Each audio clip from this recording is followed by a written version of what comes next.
करीब पहुँचे तो भगवान सुदामा जी की भक्ति जानने के लिए एक चलते हुए बाहर के समीप खड़े हो गए।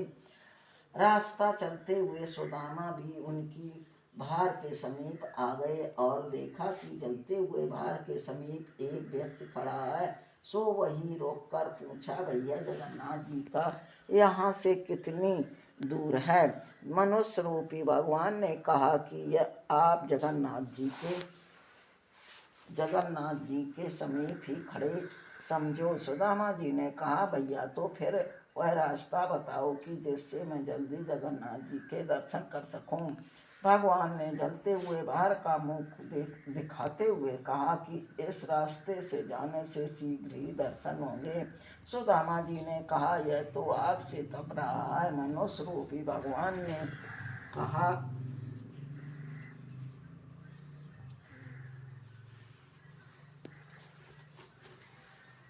संसार भी तो अनेक प्रकार के दुखों से जलता रहता है। बिना ताप सहित कोई भगवान को पा सकता है क्या? सुदामा मनुष्य रूपी भगवान के गूढ़ वाक्यों को समझकर झट से धोती लंगोटा जैसा कर भक्ति भाव से विश्वास से भरे हुए कई सुदामा जी से श्री जगन्नाथ के दर्शन को जाते हुए जाकर प्रार्थना की कि हे महाराज, हमारे दुखों को भी भगवान जगन्नाथ से प्रार्थना करना। इन दुखी लोगों में बाल से बना झुमता हाथी, आम का पेड़, रमाती गाय का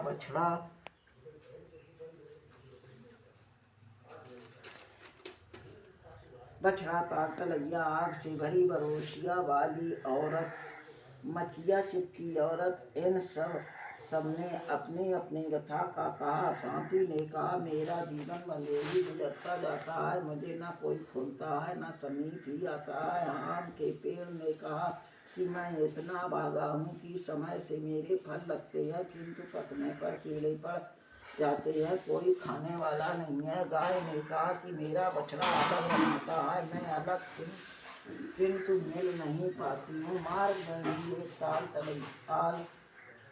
मार्ग में ही एक ताल व उसके समीप एक तलैया देखी। उसका यह कष्ट था कि वह पास पास होते हुए भी चाहे कितना पानी बढ़ जाए पर वे दोनों संगम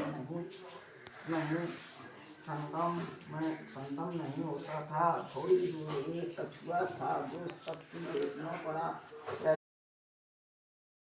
बोलो जगन्नाथ जी की जय, बोलो सब भक्तन की जय, बोलो सब संतन की जय, सच्चे दरबार की जय।